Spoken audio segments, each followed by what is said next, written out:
What is going on, guys? It is your boy Kelly Mac on the track number where I bring it back, and we are back with Strawhat Sitdown, episode 123. Woo-hoo. Hey, Let's go. Yahoo! I am here with somewhat of the gang as usual. You feel me? Our boy YS is a little under the weather this week, so we're gonna let him rest. Yep. He's been putting some work in, so he definitely deserves it. He'll be feeling better soon, brother. I am here with the rest of the gang as usual, though. Strawhat in the building. What's going on, Brody? nothing much. Everything's good. Huss, I hope you get better, man. Feel better. Hope you get a speedy recovery. And on top of that, this chapter is the mark of the end of a point. So let's get to it.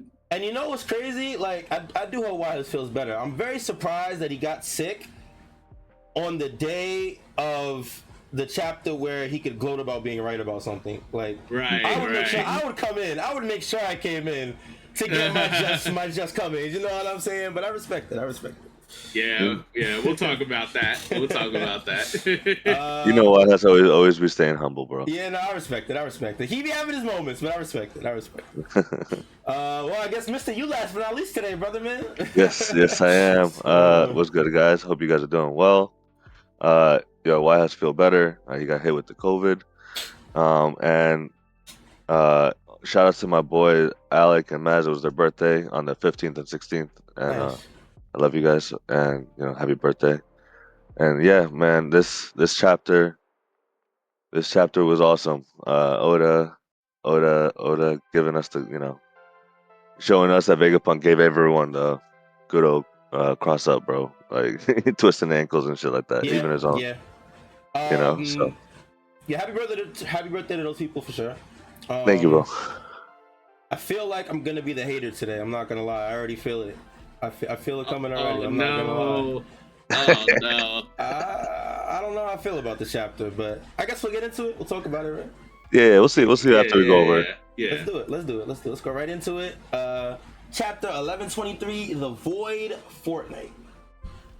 Battle Pass. Yes, the cover story is we have Yamato with, I believe these are the same children that were throwing rocks at her, or some of the children. Yeah. So now they're all bonding over a pot of Odin. How poetic. Very poetic. How right, that's exactly what Odin did with his scabbards when they were young. Right, and one of them is there. It's Denjiro, if I'm not mistaken. Yeah. He's now the he's a shogun of one of the estates now. The daimyo. The daimyo, right? The daimyo. Yeah, there we go. Right. Okay. Definitely a nice little cover story. I'm sure Yamato's journey here is probably over. I'm assuming after this she moves on to the next town. It'd be cool if she ends up taking some of the kids with her, like we said with like Odin did on his voyage. That would be cool. Yeah, that would be cool. And then these kids, or at least some of them, maybe like next in line for like, I don't know, like parallels to the Scarabs. In the sense of like becoming, worthy of being retainers. So. And even if they don't go with with Yamato, if they stay with Denjiro, like it's kind of like they're all taking a part of Odin's journey. You know what I mean? Like, right. While Yamato does the physical journey itself, Denjiro could take care of these kids and like raise them and train them to be the next Scabbards or something like that. Yeah, I definitely agree. Definitely be cool to see. We'll see where it goes. Next cover story. Going into the main chapter, we start this chapter off after the extreme hockey blast that the Iron Giant released from Joy Boy in the past. We see a whole lot of Marines. Basically, every Marine on the island completely incapacitated. Even the ones that that stayed up after Luffy's conquerors. Mm-hmm. Everybody is going after this one. There is nobody up except for the Seraphim and the good guys. even after the Gorosei too, because some of them passed out from the Gorosei. I You know. know. I think that's what I was thinking of is the Gorosei, not Luffy. I remember there was a hockey blast before this, before Joy Boys, where a couple people were knocked out. Mm-hmm. I might be thinking of the Gorosei. Yeah, yeah. So I think you're right there, Callie, on that. But it's impressive because even like the captains, like Doll, she was Yeah. awake before, and Mm-hmm. once this one was completed, like everyone's knocked the fuck out, bro. Yeah. These are vice admirals and stuff like that. The only time we ever saw vice admiral tiered opponents getting knocked out is literally in a movie, and that's the Red film Red. Yeah, film Yeah. Red. Oh, Where you're right. You're yeah, right. Kizaru said like, "Yo, your hockey's impressive. You even knocked out some of the vice admirals. That's crazy." It's crazy that you remember that, bro. That's That's I actually remember what's that shit too. crazy. I'm I'm not not gonna gonna lie. lie. That was one of the hardest parts of the movie. I ain't gonna lie. I remember that shit too. That shit was fire. Yeah, That shit was fire. Like, but we got an actual canon like display of this, and it's like crazy. Yep. And the Giants are also pretty shocked at this feat from the Iron Giant. And they remarked themselves, was that even stronger than Red Hairs? There was no hostility to it. This has definitely been a little bit of a debate, or a little bit of slander on Shanks in the community over the week. So I mean, to me, it's and I'm a big Shanks fan. Like, I love Shanks, but I mean, this is clearly something that we never seen any character in the series. I don't even think Roger. I mean, maybe Roger could achieve, maybe, but it's just that's speculation at that point. Yeah, because they said there's no hostility to it. Yeah. Like, so that means that this is like joyful conquerors hockey that just knocked everybody out. So imagine if there was hostility to it. That means that shit might have been crazy. like. It was crazy, bro. Because like you said, it wasn't hostile, but it knocked out all the perceived enemies at the time. You know what I mean? Because the Gorosei, all the Marines, like they're all like gone and knocked out and shit like that. So it's pretty impressive. One thing Wise did tell me that was a difference between TCB and the official. In TCB, it was stated that was the Doran Bragi said that was greater than Red Hairs, but it didn't seem hostile. While the official is more of a question, Okay. You know what I mean. And they would know because they just saw what Shanks did to Kid with his attack. So Doran Bragi would definitely know the difference between the two. Yeah, for sure. Yeah, that's a good catch. That's definitely a good catch.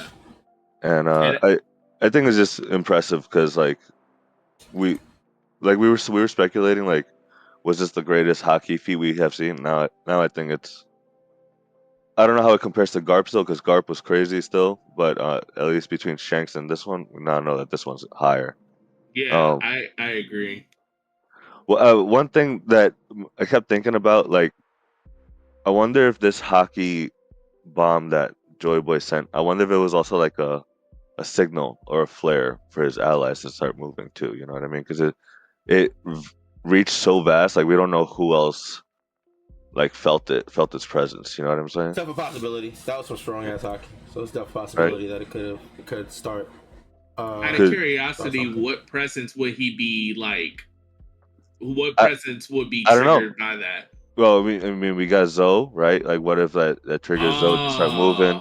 You know what if there's other allies that we don't know about yet? The man with the burn scar, or whatever tattoo. You think he's related to the Void Sentry in some way? It's definitely possible. If someone that has the wherewithal to grab one of the poneglyphs, you know what I mean? Some type of at least knowledge on the Void Sentry to even want anything to do with the poneglyphs. Exactly. Like they're like, as long as I have one of these red poneglyphs, no one could get to the One Piece. So and that's something that everyone just found out rather recently in the world. You know what I mean? So it's definitely possible. It's pretty crazy.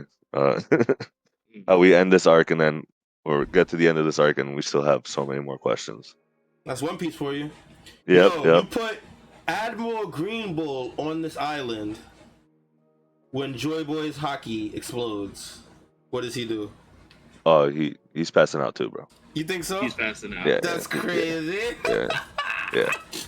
Nah. I mean, like, if that did that to the Gorosei, and assumingly Emu was fucking like Shook, breaking out bro. in cold sweat. shook, and we assume he's probably the strongest character right now alive in the series. I'm assuming that shit is knocking out admirals, like especially Green Bull, his scrub ass. But yeah, hell yeah, bitch ass Green Bull definitely getting knocked out, bro. That's fair. Like, that's fair. I was just curious because I know he was shaking at Shanksaki, and if this is possibly stronger, then he might be smoked. I ain't gonna lie. yeah, it's just the remark that it wasn't even hostile. That's actually the greatest, because I never seen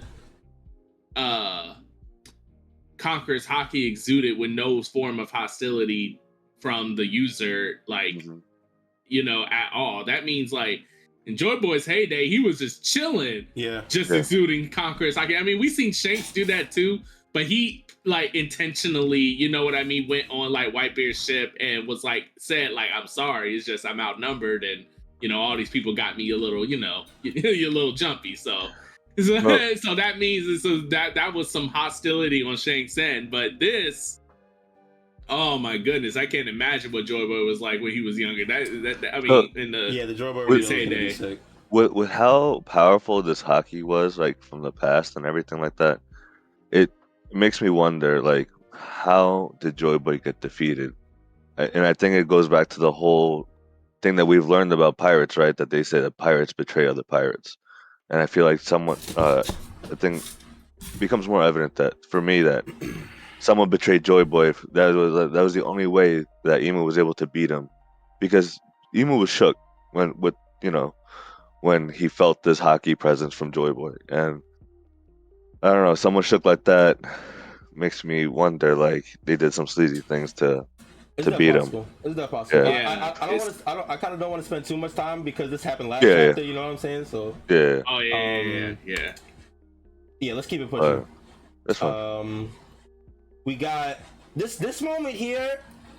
We have Luffy thanking the giant robot and kind of laughing about it, and I kind of feel like it's in place for Luffy's character, but I felt like it was out of place for the moment. Like, this giant just made a pretty hefty sacrifice, so I feel like a little somber moment here would have been nice, instead of Luffy saying thank you and just laughing while the giant's here lifeless. You know what I mean? Yeah, I mean, I understood. I think when I read it. I think at first when I read this, I felt the exact same way. At first, I was looking a little weird, but then I thought about it and I'm like, wait a minute. If this was an anime, they would have done a better job at like portraying this moment as like a. Because to me, this reminds this when I think about it. If I think about it in like anime sense, it's like a passing of the guard, or the passing of like, of dreams, etc. Gotcha. Yeah, and being like, okay, I did what I need to do. It's up to you. And Luffy respecting it. That's why he got a big smile and stuff like that, and all that other stuff. I don't think he was like laughing or doing that because what I mean. The giant, got he is done. I think it's because it's like, oh, okay, I did what I needed to do to protect you. And even if Luffy doesn't like exactly understand what's going on, he always understands the sentiment of everybody, of what everybody is doing generally. Yeah. So that's probably the reason why he's like that. He's like, oh, in an innate way, and in like an inner instinct way, he's like, oh, you did that for me. Thank you. I respect you for it. Thank you so much. And that's probably what that smile exhibits to me, at least. Yeah. That's fair. No, that's definitely fair. It's definitely fair. I can see it.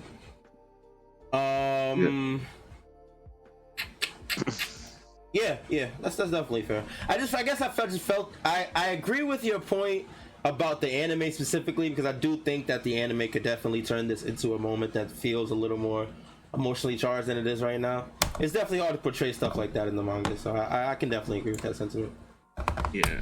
I think remember the Iron Giant's like last words? It was kind of like I'm glad I kind of met you, like Luffy to Luffy kind of way. 'Cause I feel like he parted in a way that it wasn't a somber parting. You know what I mean? Yeah. From Yeah, Luffy. yeah, and So like like, that's why like Luffy was like, thanks for doing what you had to do, type of thing. But I definitely could see what you mean, Callie, though, because like off the panel it could come off like that, and you think it's a little weird that he's laughing, but I I think it's just Luffy saying thank you, and then Shishi type of shit, like just giggling because the Iron Giant was able to defeat all those enemies and protect them, So Yeah. yeah, and I think like I said before, the sentiment will definitely be relayed a lot better in the anime yeah, because you gotta think the music, they'll do the dramatic zoom, the little like minor zoom in, think about the Giants past or whatever, and then Luffy won't probably be smiling the whole time when that happened, and then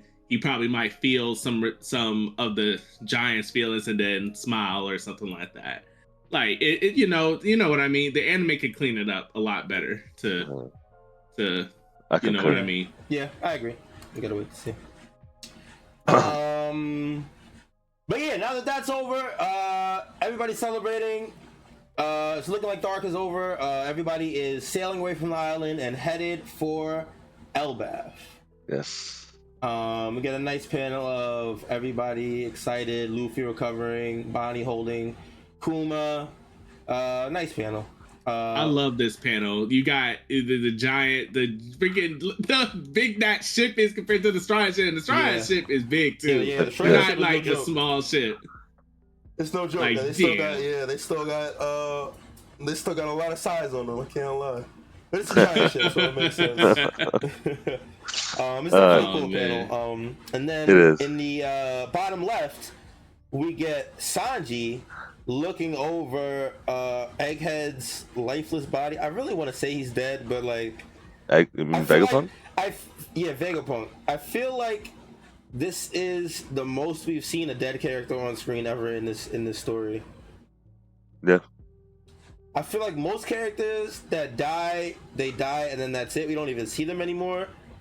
I think the closest comparison is probably Ace. We had like Ace. Yeah. We had a decent amount of time with him, but that was only for one chapter. We've seen Vegapunk's body, silhouette of his body or whatever, for a couple chapters now. Yeah. I'm 50-50 on if he's actually dead. I'm not gonna lie. Oh, I guess the Stella unit is dead, but I guess because Vegapunk is an entity at this point, I guess he could still be alive or have a conscious in some roundabout way through the cloud or whatever. I don't know how it works. Well, we could talk about that a little later, but let's keep going because they kind of touch on they kind of allude to something later. Okay. Well, we have Sanji looking over the Stella unit, and he says, "What you said back there doesn't sit right with me. Was this what you wanted? I could hear everything, but you said some pretty outrageous stuff." And as that happens, we get a flashback to 2 weeks ago at Egghead. We see what was this guy's name again? Shaka and Pythagoras. Shaka, Pythagoras, and Stella. Yep. They are doing some calculations, and I'm not even gonna try and explain the calculations because it's a whole bunch of nonsense. Yeah, but basically they calculate and realize that somebody has stolen some of the Mother Flame, and they've also deducted that or deduced that it has to be one of the Vegapunks. They automatically assume Lilith because it's the evil one, but which was funny. Which is pretty funny. Yeah. Very funny. And they decide to try and sneakily figure out who the culprit is. They put their brains in stealth mode so that they can keep this information between them, and so that the other Vegapunks won't know. Yep. I remember that was something that White House kept asking like the whole time during Egghead, like. Oh no, that was a big talking point for us for a lot of the chapters. Is how do they not know exactly about? But I guess this does answer. This answers for York too. That means York probably put her shit on stealth mode to communicate with the Gorosei and whatnot. Yep. Well, she said that. Yeah, because later in the she said that a minute ago. We found that out like when she a while ago when she regrouped with the Seraphim. You're right. That scene with the Seraphim. She talked to them. Yeah, you're right. What we were trying to figure out was how did Vegapunk and them orchestrate this whole thing without her knowing? Because she even asked herself, she was like, "He's not a good actor," and yada yada yada. He's not a or something like that. So she said, "I don't see how they could have done all this without me knowing." And that's what the missing piece that we were trying to figure out. Like that makes a lot of sense. With this, yeah. So we found out they went into stealth mode. And then a week later, Pythagoras comes back and identifies the culprit and realizes it's York. He says that she synced false memories with Punk records and that the video footage was faked. We also get Stella saying "Forgive me, Lilith," which is pretty funny. We also find that Shaka has found evidence that the Seabees weapons are being controlled, that the transponded snail has been wiretapped, and then that is how they find out that York has been talking to the Gorosei. They find the transmission to Meriwa, and they find out that they find out that the Gorosei know that they've been studying the Void Century. We go a day later, and this is the day that the kingdom of Lelouchia has gotten smoked. And this is when they deduced that the Mother Flame that was stolen was most likely used to power the ancient weapon. We see Stella head and hands, feeling just really guilty about I guess the events that are transpiring. That's been a pretty common theme with the character, is that he's created a lot of devices that have been used for nefarious intent, but he really just wants to progress science at the end of the day. He never wants anything like this. He never wanted anything like this to happen. Yeah. I'm just curious as to why he thought it would be a good idea to separate greed from his mind, you know? Like, well, he did it because greed was supposed to be the bodily functions, right? So he did it for the sake of time, to be able to devote more time to his research and stuff. no, I know, but like, couldn't he have chosen a different thing over greed? You know what I'm saying? To be that, because I don't know. I feel like, well, to be fair, he probably shouldn't have did evil either. If we're going by that, you know what I mean? Yeah, but, that's true. Yeah, I mean, I guess. See, the way I look at this whole thing about him separating, these things is that Vegapunk, as much good as he was doing, was probably has some inclinations as a human, because he knows he's still human at the end of the day, no matter how smart he is, that he just didn't want to be holistically a part of him as a distraction mechanism, so that he can, like Callie said, further science and further everything. So he separated 5 or 6, individuals that embody different traits of himself fully, which being the Stella unit being the full-blown, husk to it all, and then, and basically a shell of what he was holistically. But with all of them separated, he can focus mostly on his work while still having human traits such as empathy and stuff like that, because we obviously seen him crying while he's like that, and et cetera, et cetera. So he didn't separate everything. Just the parts that could be problematic down the line or conflict with how he goes about certain things that makes later sense. in time. So it's greed. Greed can, be a factor when it comes to, like, inventions, your motivations, et cetera, and your intentions. So, it makes sense. Yeah. I mean, I'm sure he didn't expect for any of his what are the units? What are these things called? Satellites. Satellites. Thank Satellites. you. Oh my god, I was drawing the crazy blank, yo. He didn't expect any of his satellites to go AWOL, so. Yeah, and especially the one that's just bodily function too. You Yeah, know what I mean? so it'll be like that. Yeah, so they contemplate to apprehend New York at the moment, but they realize that it's already too late. The plans are already in motion. They also try to they also think about escaping, but they realize that is also going to be futile. That they'll just end up getting chased to the ends of the earth for the information that they know. And because he does not want a repeat of Ohara, he decides to use the tools and the facilities at his hand to get ahead of the situation.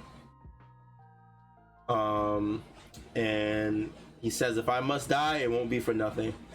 The other two units agree, and this is how they get the idea for the video. Yeah. Before we continue, Kelly. So another difference in TCB was that panel of Vegapunk where he says, "If I must die, it won't be for nothing." On TCB, it says, "If I must die, I will sell my life dearly." TCB is so flowery, bro. Well, do you have TCB up right now? I do. Yo, I can send you the link if you want. To the page right before that and read me the bottom left panel, because I fucked with that line so hard. Sometimes the flowery stuff be killing, bro. Which one? It's the one where he's guilty and he's like, "This is all my fault. I should have never tried to isolate greed from the human mind." Okay. It's all. Even if this deduction is sound, it's hard to speak it aloud. It's all my fault after all. Only a fool lets their greed run amok, and I went and personified mine. Yeah, like that shit was kind of hard. That shit was hard. That shit was hard. That shit was hard. That was hard. TCB be killing it sometimes, bro. I'm not gonna lie. Yeah. I did like that. And another thing that I was going to say, is that in a way, like this still, you know, how I kept talking about the reverse Ohara. This still, in a way, ended up happening because Vegapunk got to get all this information out. You know what I mean? Like, it may not have been everything from Punk Records, but these big parts and about the Gorosei, the Joy Boy, the Void Century, and all that stuff. All that information got out, and that's, he was able to change the world. He's going to change the world just by doing what he did. So which was awesome. That's definitely been a theme throughout this arc, and it's definitely come to a head here. But yeah, so they got the idea to make the video. We also have this panel here where they also remark, kind of in passing, something that hasn't really been talked about. I haven't heard anything about this whole arc, but they say that there's one other thing that they can't afford to lose, and it's the cloud plant that produces island clouds. These clouds might be the foundation of humanity's survival, after all. Yeah, because Vegapunk, even though with everything going on right now, he's still thinking about the future. Right. And he wants to use this to help save everyone from the eventual flood that's going to happen. Right. We get a little panel, a little interaction between York and Stella, where she finds him working on the Iron Giant, and she just feeds him he feeds her some bullshit, but really he's putting the transponder snail in there. And then they record their message that we've already seen. And because of this panel, this is how we know York had that moment early on, when she remembered, what if the fucking snail was in the Iron Giant, because of, we got to see this panel. Because she remembers. That's a good catch. This is the panel that she saw Stella near the Iron Giant, and she remembers this when she realizes that the transponder snail was in. That's a good catch. If she didn't see this, they would have never known. Yeah, I agree. That's a really good catch, actually. Yeah. After they create the video, they just say people are going to be shocked by this. They say that the transponder snail should be safe within the Iron Giant and that it's set to transmit upon his death. And then they attached themselves to, I believe this is the same machine that Kuma attached himself to, if I'm not mistaken. Possibly. No, it can't. No, I think actually that was to, I guess it was kind of a mind erasure device that Kuma attached to, right? But I don't think it was to the same caliber. No, yeah. I think it's definitely similar. No, now that I'm thinking about it, it was a different machine. I'm thinking about the panel that Kuma was attached to. The panel where Kuma was attached to the machine is definitely a different machine. But regardless, they're attached to a memory wiping device. They say that they're gonna erase so that they don't get caught. They said this will come at the cost of many other memories. They won't remember York's betrayal or the depth of the Mother Flame, and they won't remember the immediate threats of their lives.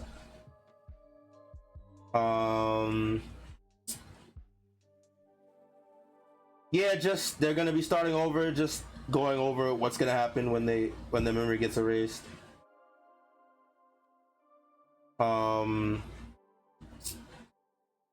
The other disaster that awaits just around the corner is none other than our ultimate triumph. I guess that's them saying that they got them checkmated. Yep. Before like before this thing already started, they was in checkmate from frame 1. Yep. Which was crazy, yeah, bro. The Vegapunk Gambit. It's really dope. It is actually really dope seeing this now and recognizing that everything that happened was accordance to plan of the Stellar unit.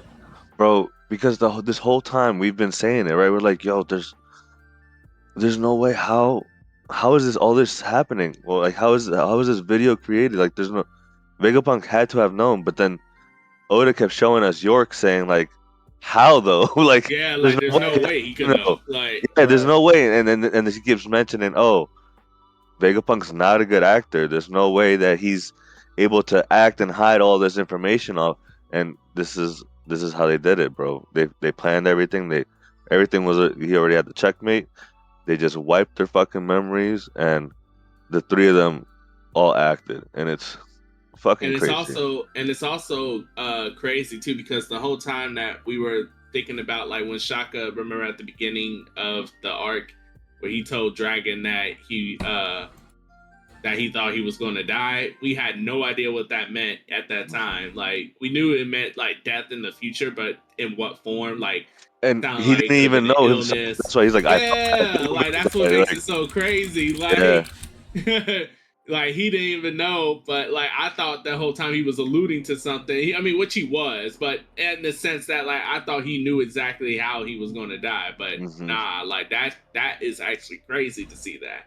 So Oda had this planned out from jump back then. I'm like, all checkmated, bro. He had it all checkmated. That is actually really cool looking back at that Shaka line. Reading this whole arc again with this information will probably be really cool now that I think about it.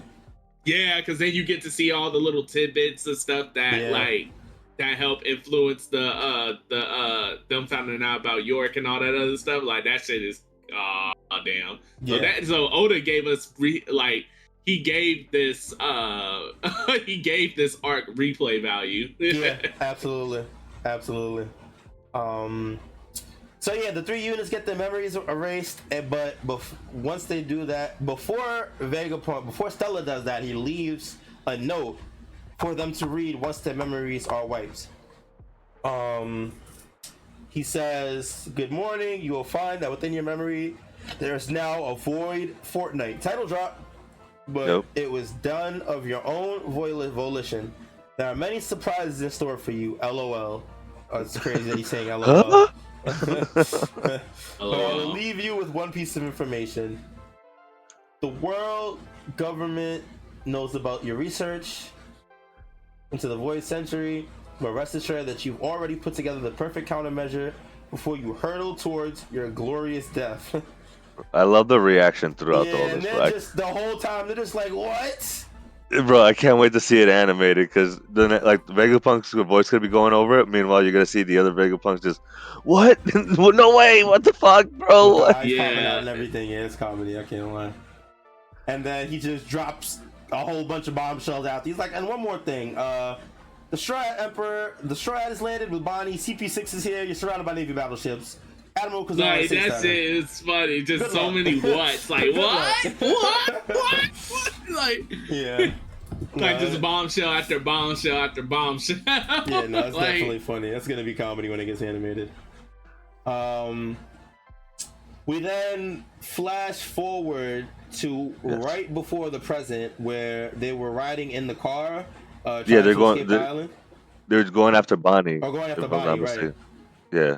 And Vega. So this is, I guess, an unseen panel between them, and I guess this is what Sanji was talking about, possibly when he was looking over Vegapunk early in the chapter. That's exactly what he's talking about, Kelly. Yeah. You're So right. Stella says, "I want you to know, though we're going down to save Bonnie, I intend to remain down there. I don't want you to save me. Just leave me down there to perish." They're like, "You got a death wish?" He's like, "Certainly not, but I feel like my death might cause something to happen."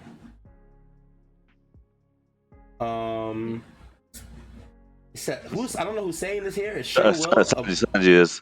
A bunch of people will be upset. I can't just let you die. Yeah. And then Vegapunk's replying back saying, "Pretty please." Pretty please. And then Okay. yeah.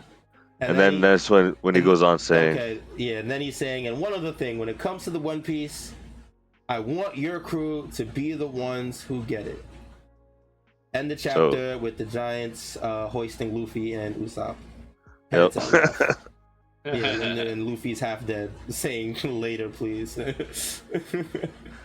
Yeah, bro. Luffy there is so funny because he's still recovering. He's like, later, do this later, and then. But you know what? I honestly and truly think this is the symbolism for the next arc. I think this is Oda showing us that this is gonna be Usopp's. Yeah. Usopp's journey is gonna be Usopp's arc. You know what I'm saying? Luffy's gonna be there, but he's not gonna be the center, the centerpiece, the focal point. You know what I mean? Yeah. Well, hold on. Luffy's always the centerpiece, but he's gonna share it with Usopp. Okay. Yeah, that's fair. That's fair. Just like Whole Cake, it was Sanji, Luffy. I wish I could say the same about Wano, because Wano was supposed to be like I'm Luffy, not gonna lie. which it kind of was. I disagree with Luffy being the focal point of Whole Cake. I think Luffy was far from the focal point of Whole Cake. Yeah. Whole Cake. Yeah. I don't think that he. I think. What am I trying to say? Oh my god. I think that the events that transpired in Whole Cake did not revolve around Luffy necessarily. Him being there changed the trajectory of events, as they do with every arc he's in, but it wasn't about him. You know what I mean? Well, technically, no arc is fully about Luffy most of the time. I say the only time arc was fully about Luffy, quote unquote, was the stretch from Saba Odi to Marineford. I say like that when he was by himself. Yeah. I say that's when it was fully about Luffy. But what I mean is that like he's always a huge contributing factor to why the arc to how the arc plays out and how the arc resolves. I'm not disagreeing with that. So I'm saying like Luffy, and that's still a lot of spotlight. So I'm saying he's going to share that with Usopp in the sense that Usopp is going to be like from a plot B subplot standpoint, he's probably going to have a lot to do there in terms of like Elbaf learning their ways. Reuniting with his father. So you think that would be plot? Like that. You think that'd be plot B stuff? Well, it's always plot B stuff, right? Like, so you think that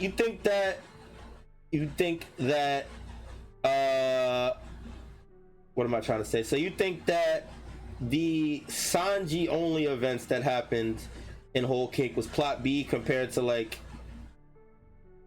Luffy fighting Katakuri, I guess?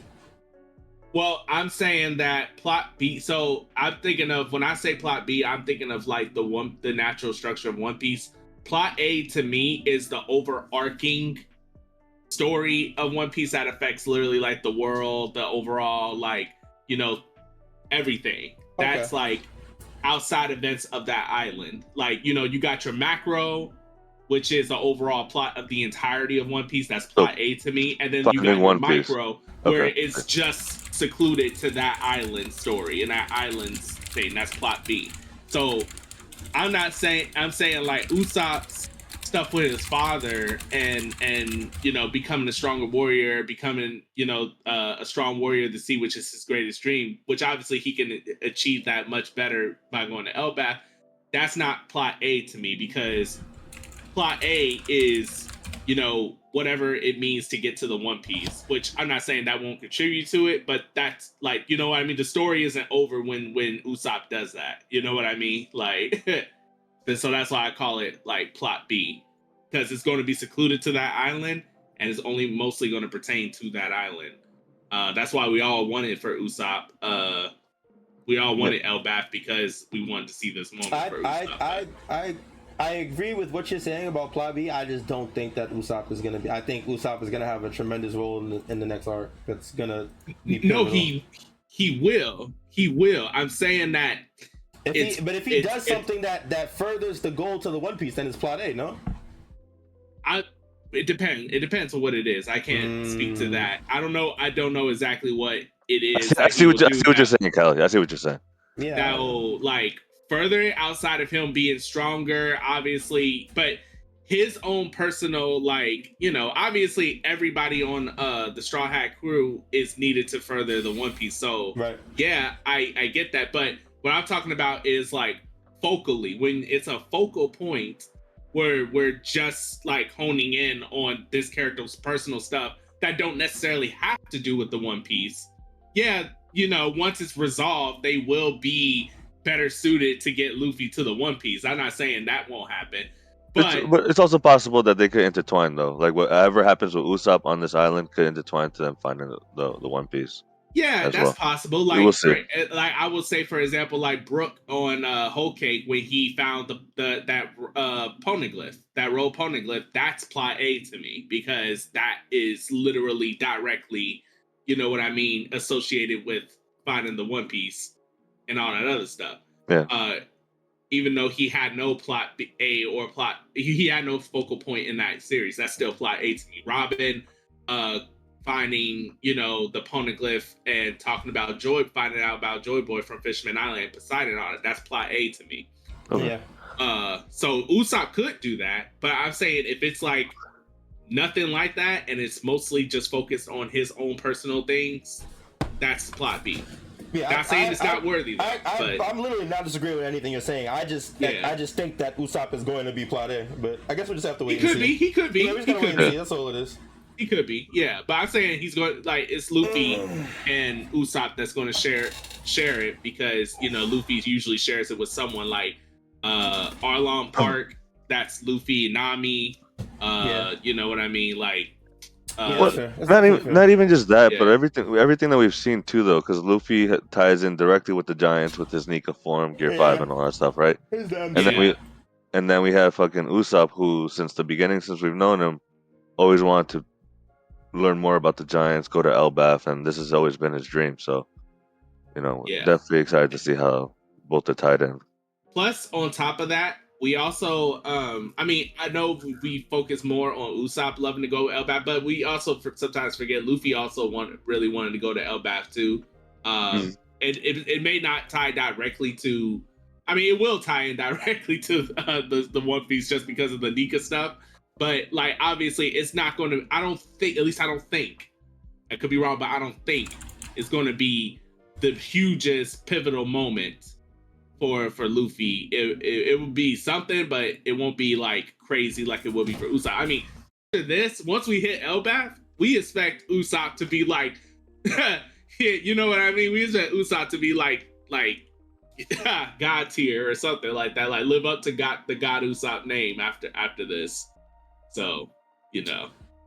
Yeah, we do. I don't know what's gonna happen with Usopp, but I know everyone's expecting something. You know, something big. Yeah, but just gotta wait and see. Yeah, no, I don't know. This whole chapter though, for me, well, I do think that this is the end of Egghead, but seeing what Vegapunk went through, how he set up everything, bro, like You know how Steph Curry went crazy in the last 3 minutes of that finals game? Yeah. Yo, Vegapunk did the same thing. Once he got that info set, he set up the plan and got to work, bro. And everything came out perfect for him, bro. Because Vegapunk's the GOAT. And the fact that he put his money, he put his bet on the Straw Hats, telling them, he's like, I want you guys to be the one to find the One Piece. That says a lot. Yeah, So, yeah, definitely a dope way to end the chapter and possibly the arc.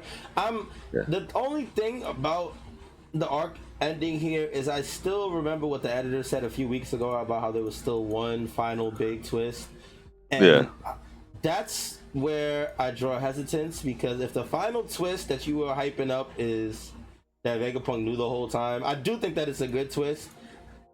I guess I just expected it to be something a little more grandiose, something a little bit bigger. Yeah, because the way that this twist ends, it is a good twist, but I guess I expected something to change the trajectory of where everything was going. You know what I mean? As opposed to well, that big twist could happen like next chapter, just because we still got, I call them the cleanup chapters, you know. Right. That's why I'm hesitant to say that Egghead this is the end. Yeah. I would say we maybe have 1 or 2 more chapters, possibly. No, I forgot. Like Wahus. So Wahus, he predicted, what was it, like 3 chapters or 2 that the arc would end. I think like 3 to 5, right? Or 3 to 5, yeah. I think I was in that ballpark, but me, I said I think somewhere between 5 to 10. But how many chapters has it been? Yeah, I think it's been that was I don't even remember what episode that was. I'm not even gonna lie. Yeah. A few episodes ago. Yeah, bro. Because we still got to see Saturn, because Saturn's still there. Saturn is definitely standing there looking stupid right now on the shore. Looking mad stupid, bro. Yeah.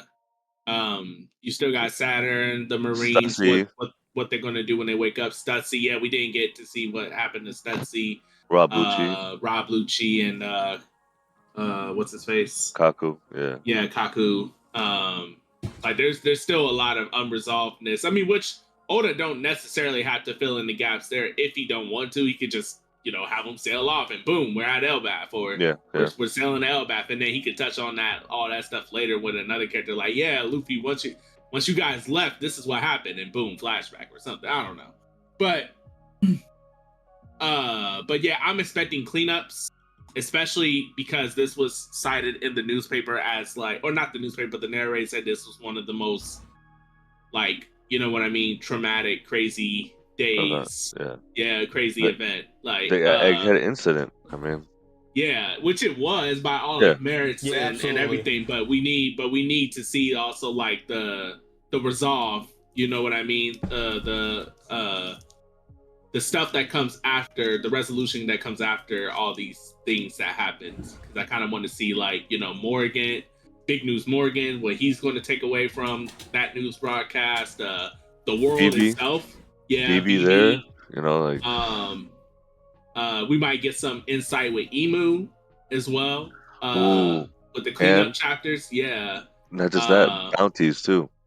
Yeah, we might also get some bounty increases potentially. I guess this is a pretty bounty-worthy event. Yeah, most definitely. Even though I don't know, because it wasn't like we had a.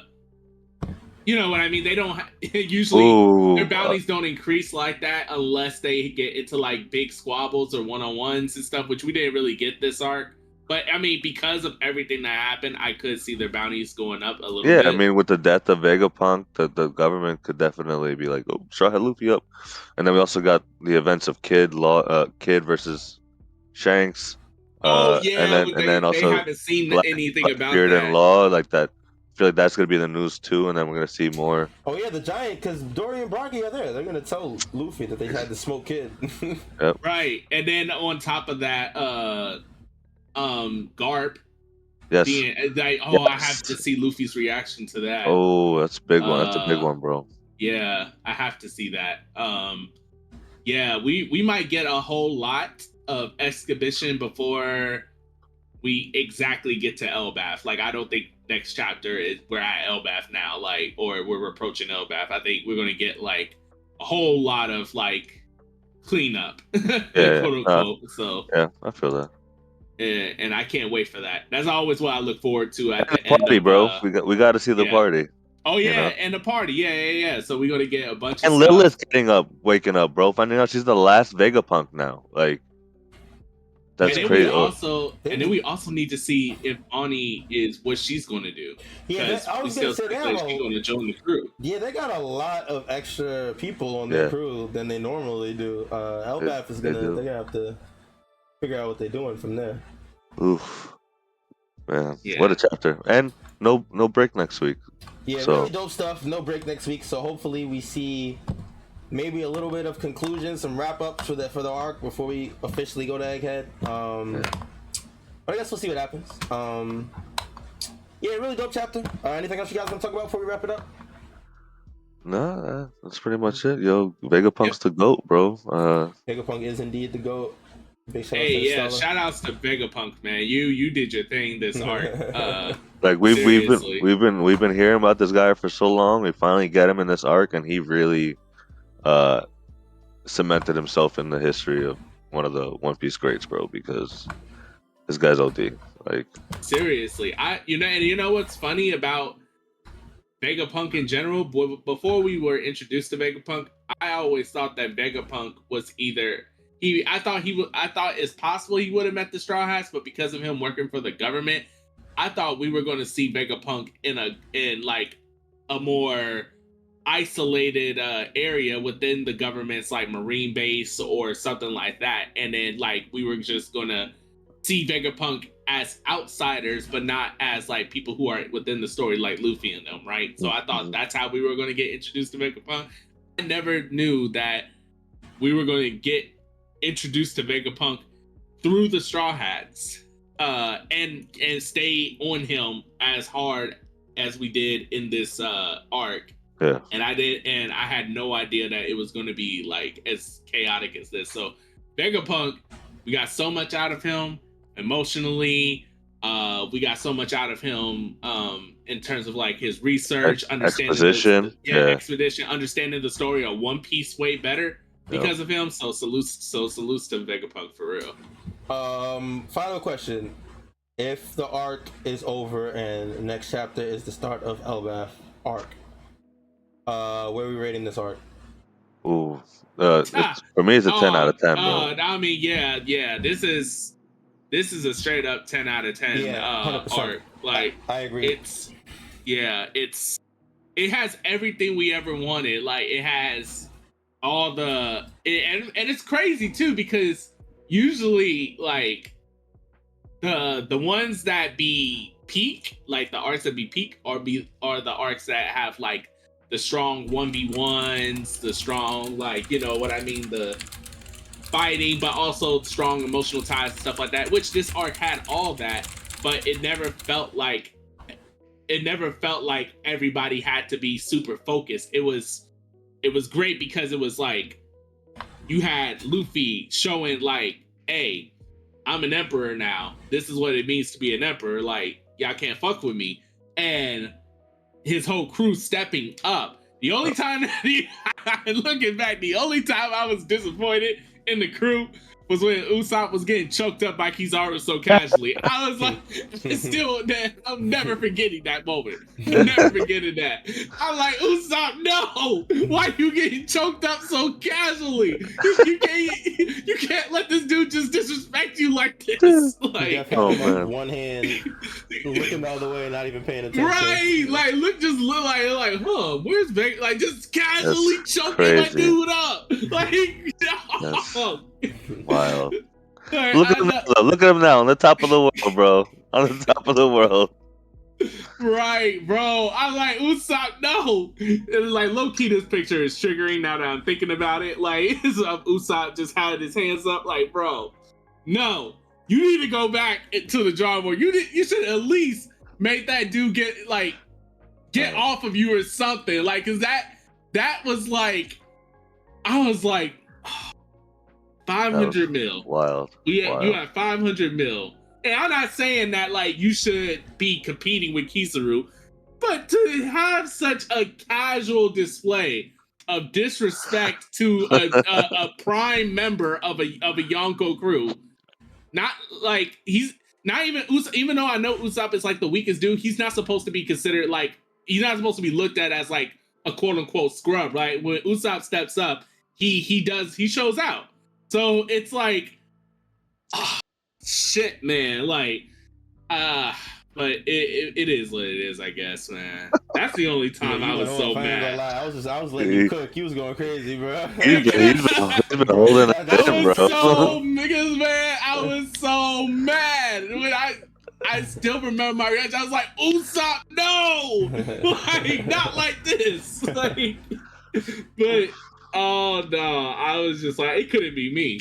It couldn't be me. Even though I was the weakest dude in the One Piece on the Straw Hats, it couldn't be me. It just couldn't be. But hopefully Usopp gets a better look next time. Hopefully you can get some redemption from my boy. Bro. I need it from him at this warrior point. In the sea, Usopp to pop out next arc. I ain't gonna lie. Like, bro, when this arc happens and Usopp has his moments, I'm gonna just be, I'm gonna be everywhere. I'm gonna be like, Satoshi, you gotta pop out and show me. It's like, I'm just gonna be, I'm gonna be going crazy. Like, but yeah, but overall though, arc 10 out of 10. And honestly, I didn't even expect all that from this arc when we first got to it. I thought it was gonna be like quick little pit stop type thing. So. I mean, Oda be like that though. Remember with Zoe? We weren't expecting that from Zoe either when we got to Zoe. Like we thought it would be a quick, but Zoe ended up, to me, being one of the better arcs, with everything that happened on there, and then the lore that we got, and those moments that with the Minx and hiding Raizo and them forming the alliance and shit like that, like, and Egghead came and like fucking blew everything out the water. And like to be the arc right after Wano, and to be as like this, I think this arc was way more consistent than Wano, but also granted it was a third of the length, so it's a lot easier to. I think that was probably one of the main Wano problems, was that it was a lot, and it definitely. I think we all felt it towards the end of Wano. We felt like it was dragging. We was waiting for it to end after a certain point. This is true. Yeah. But yeah, I definitely have this arc 10 out of 10. It's probably in my top 5 arcs in One Piece. I can't wait. I can't wait till we go back and re-rank. Yeah, it's gonna be sick. It's definitely gonna be sick. It's definitely gonna be sick. And by the way, like, I feel what you said about Zoe, because Zoe is definitely a great arc, but in comparison to this, it was definitely way shorter. And honestly, when we got to Egghead, I thought in my mind, I was thinking it was going to be just like Zoe. I thought we were gonna like maybe have something tension-wise here, maybe something small, or not small, because it's not like what Zoe happened to Zoe was particularly small either. But you know what I mean, like not as dramatic as we got it up to this point with Egghead, and maybe something happened, Luffy helps, gets resolved, and then I don't know, Vegapunk sees Luffy off, and Luffy them just go to the next place. I thought that's what literally we were gonna happen, but like No, now that you say it, it's like it starts off as Zoe and then it ends like fucking Marineford. You know what I mean? Right, like, yes. Because like what Vegapunk did is essentially what Roger and Whitebeard did. Like Roger with the the One Piece is out there, and then Whitebeard said coming out saying the One Piece is real. Now Vegapunk amplifying it, like not just everything's in the One Piece, like all this knowledge, all the treasure, like everything is there, and you need to go find it. Like it's pretty crazy. Yeah. That's the. Something else you want to say? Just something I thought about in passing, because I remember one of y'all said something about Dorian Bronchi mentioning Kid or something like that. Yeah. I think that could happen, but I also thought in my head, if Kid is still around and like he's like somewhere alongside Elbaf or something. Yeah, washed up on the shore somewhere. yeah, what if he sees like, you know, Luffy with Dory and Broggy and they chilling, and then Kid. I mean, I know Kid. I don't know if Kid ever considered them fully friends or not. I know Luffy did, but like, I don't know how Kid feels, but he might feel some type of way about seeing them all together or something like that. You know what I mean? I think it'd be pretty. Bro, I'm not gonna lie, bro. I am a Kid defender, and I want to see Kid win. But at that point, what the fuck is Kid gonna do, bro? That nigga, like, he could think that their enemy is all he wants. Like, what is Kid really gonna do in that situation with Luffy chilling with the Giants, with no crew, no shit? Like, yeah, he's cooked. I think he gotta take I that think out. I think it'll be pretty cool if like we see they're going to Elbaf, and then you see like Kid's ship split in half, like the wreckage, and then you see like them like, That would be and pretty then cool, like, and then like they're passing by, and then Straw has like Luffy's like, yo, what happened to Kid's ship? And then, you know, then Dory and Broggy let him know what happened. They're like, yo, they fucked with us, and they fucked with Shanks, bro. I don't know, I don't know what to tell you. You know. True. Yeah, But I don't think Kid. You're funny enough. Do you think Luffy would take it that some type of way, or would he just be like, "All right, well, I mean, that's what it is to be a pirate"? Because I expect Luffy to be mature about the situation and be like, "Well, I mean, you know, yeah." I don't expect him to be like, Kid, I'm going to get revenge for you, kid. I won't forgive you for hurting my friend. No, I don't expect Luffy to do that for Kid. No. Yeah, You'd be like, this is what happened with pirates, bro. You know, shit. True. Luffy knows what it is. Yeah. But I do think it will give Luffy, if this does happen, an understanding and a readiness to get, like, when he confronts Shanks, it might be on sight. You know what I mean? Like, because they're getting to the end, like I don't think it will be, because they're friends and stuff, and like we know their relationship, but I think it's a possibility that like Luffy's starting to realize, like, okay, when we do get to Shanks and stuff, we might have to be ready to confront them in some form. Yeah, I mean, but I think Luffy knows that already, because he said that in Punk Hazard way back You're when. right, He was like, you know, I'm saving Shanks for last. He knows what he got to do. Yeah. If he's saving, ooh man. So if he's saving Shanks for last, I wonder if Oda is going to honor that, or because if he honors that, then that means that technically the next emperor Luffy's going to encounter is Blackbeard, not Shanks. Well, or something. When he made that declaration, the emperors were Big Mom, Kaido, Blackbeard, and Shanks. So if we're going in that order, then yeah, it would be Blackbeard and then Shanks. I don't know if you want to count Buggy now, but I feel like it's based off of when he made the declaration, right? Yeah, that's what I'm thinking about. I don't think it counts for new emperors popping up, because at that point it's like a progression ladder, right? Like I think when he said in order to find the One Piece you have to deal with the 4 emperors, or someone else said that, like they were talking about the current 4 emperors because they all have royal poneglyphs, or they all, like, you know, have important shit that is needed to get to the One Piece. And Buggy is not one of those people. As strong as his crew is, he's not one of those people that's required to get through to get to the One Piece for Luffy right now. For Luffy. For other pirates, yes. But for Luffy, no. Yeah. So I'm assuming, yeah. But do y'all think Oda is going to honor that, or are we probably just going to actually see Shanks before Blackbeard? Because I know a lot of people feel like Blackbeard is going to be the final villain, etc., etc. So, what do we kind of think here? I think if Luffy was going to encounter Shanks first, I think Shanks would have stayed at Elbaf. Oh, really? Oh, yeah, that's a good point. Yeah, so you don't think we're going to get any of them this coming arc? No, because because they said they were on their way out before Kid even showed up. So like, I think if it was time for Luffy to finally meet Shanks, it probably would have happened. If it was gonna happen before Blackbeard, I think it would have happened now.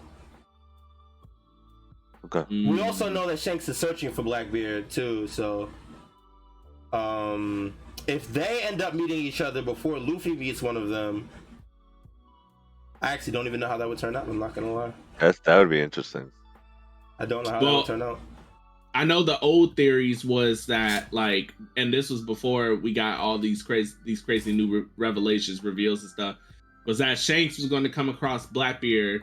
Blackbeard was going to kill Shanks, and then that's going to build the Luffy Blackbeard fight and make Luffy give Luffy hella more stakes or more attention to Blackbeard, which I said he don't need it. He already's pissed at Blackbeard, but but it would give him more attention. They will fight. Luffy wins, and it's a symbolic win for him in the sense of fighting through Shanks or something, or Shanks fighting through him symbolically or something like that. And maybe he would like come across his dead body and put his straw hat on it or something. I don't know. I that's what was one of the theories, but that theory is like 10 years old. So especially when you got this like revelation of Shanks being a major player for the One Piece now, because no one predicted that 10 years ago that Shanks would actually want the One Piece. So that changes so many things, and plus him knocking out Kid in one shot as strong as he got and everything, like just So I don't hold nothing past Oda at this point. I think it's very possible that Shanks and Blackbeard could encounter, and maybe nothing actually happens to a major arc change degree, but I still think that it's definitely possible that Oda is going to commit to what he said, the declaration that Luffy had, that I'm gonna defeat all 4 emperors, and that would leave Blackbeard and Shanks. But I also still feel like because of that declaration, he technically didn't defeat Big Mom, though. I mean, I know the sentiment is you're gonna go in a circle. That's fine, Mod. We're gonna go in a circle. we go on this all day, bro. I get what you mean. We'll just have to wait and see. I'm excited for what's next. I'm glad that there's no break this week, so you get more One Piece. Yeah, for sure. All right, that's gonna wrap it up for us. Big shout out to everybody that watched us today in the Twitch chat and the YouTube chat. We appreciate you guys. If you're not watching us live, make sure you watch us live. What are you doing? You're slacking every Sunday, 12 p.m. Every Sunday here. Aki. Come on, Aki. Bilingual. I was gonna try a third language, but I don't know any others. I ain't gonna lie. That's all I got. Make sure you guys follow us on all our socials at Strawhat Sitdown on TikTok, Twitter, Instagram, and YouTube. You look for us, you will find us.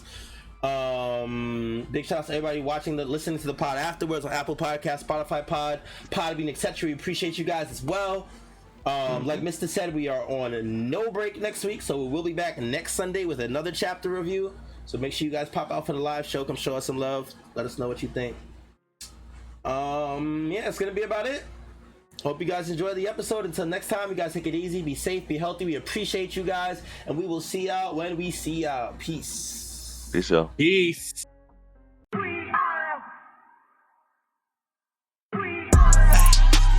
Who gon' get down? We are. This that Strawhat Sitdown. We are. Who the crew with the fleet? We are. Who gon' piece that One Piece? We are.